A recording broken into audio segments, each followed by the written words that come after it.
Now for your bedtime story, chapter 10 of C.S. Lewis's The Great Divorce. So last night, our narrator finally met his own guide, and in a nod to, I think, Dante's Divine Comedy,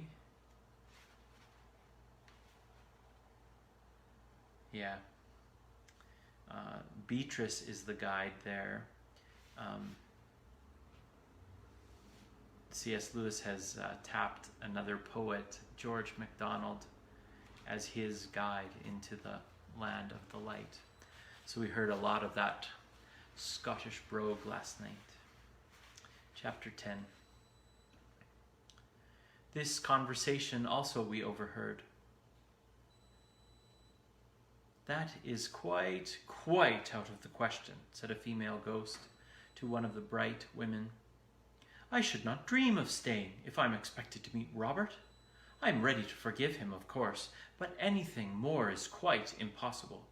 How he comes to be here, but that is your affair. But if you have forgiven him, said the other, surely I forgive him as a Christian, said the ghost. But there are some things one can never forget. But I don't understand, began the she-spirit. Exactly, said the ghost with a little laugh. You never did. You always thought Robert could do no wrong, I know. Please, don't interrupt me for one moment. You haven't the faintest conception of what I went through with your dear Robert. The ingratitude. It was I who made a man of him, sacrificed my whole life to him, and what was my reward? Absolute, utter selfishness. No, but listen, he was pottering along on about 600 a year when I married him, and mark my words, Hilda, he'd have been in that position to the day of his death if it hadn't been for me. It was I who had to drive him every step of the way. He hadn't a spark of ambition.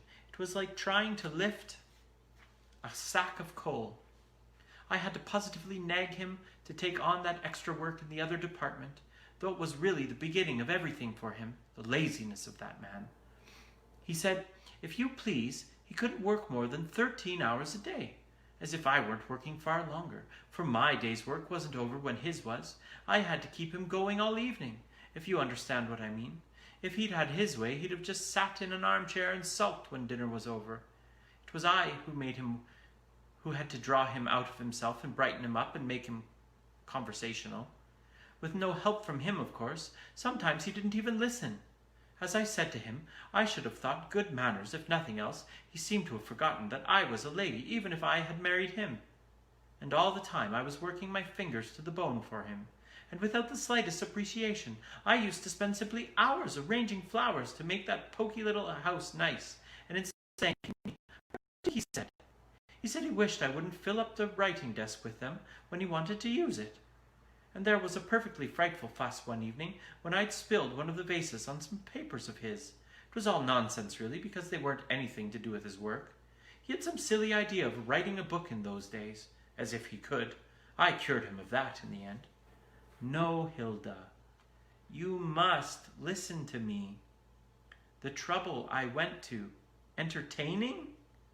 Robert's idea was that he'd just slink off by himself every now and then, see what he called his old friends, and leave me to amuse myself. But I knew from the first that those friends were doing him no good. No, Robert, said I, your friends are now mine. It is my duty to have them here, however tired I am and however little we can afford it. You'd have thought that would have been enough, but they did come for a bit. That is where I had to use a certain amount of tact. A woman who has her wits about her can always drop in a word here and there. I wanted Robert to see them against a different background. They weren't quite at their ease somehow in my drawing room, not at their best. I couldn't help laughing sometimes.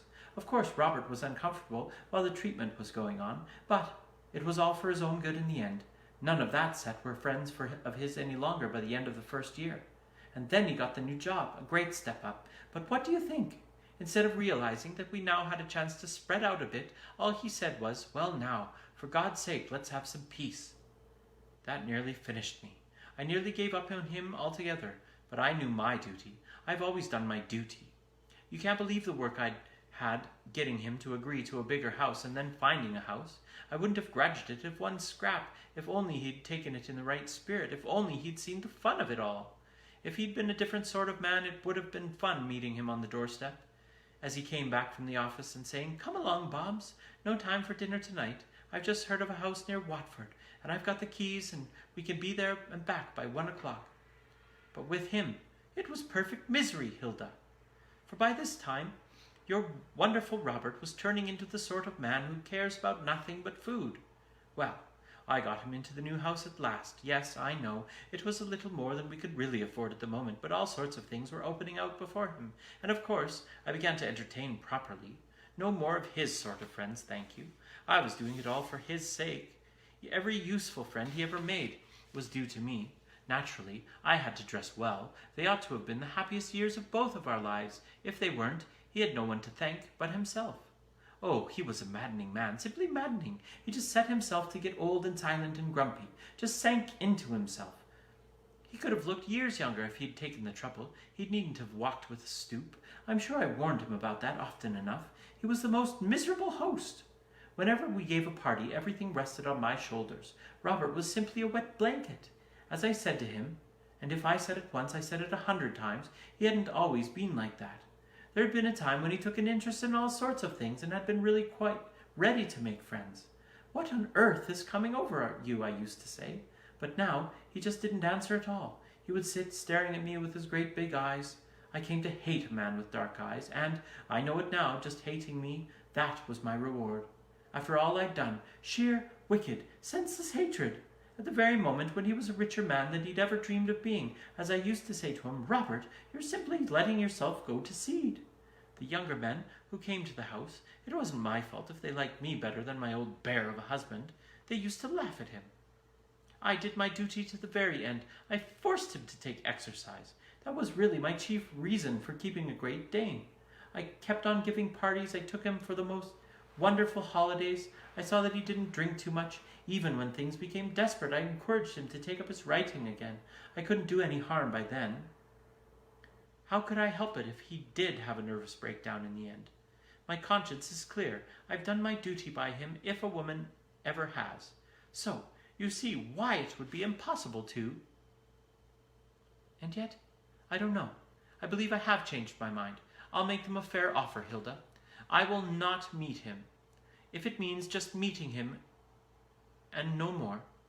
But if I'm given a free hand, I'll take charge of him again. I will take up my burden once more, but I must have a free hand. With all the time one would have here, I believe I could still make something of him. Somewhere quite to ourselves. Wouldn't that be a good plan? He's not fit to be on his own. Put me in charge of him. He wants firm handling. I know him better than you do. What's that? No. Give him to me. Do you hear? Don't consult him. Just give him to me. I'm his wife, aren't I? I was only beginning. There's lots of things I still want to do with him.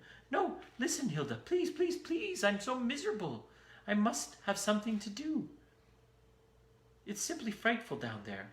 No one minds at all about me. I can't alter them. It's dreadful to see them all sitting about, not being able to do anything with them. Give him back to me. Why should he have everything his own way? It's no good for him. It isn't right. It's not fair. I want Robert. What right have you to keep him from me? I hate you. How can I pay him out if you won't let me have him? The ghost, which had towered up like a dying candle flame, snapped suddenly.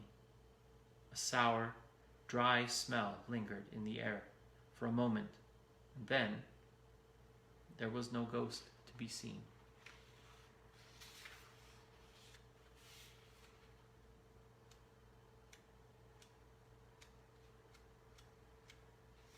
To be continued in Chapter 11. Good night.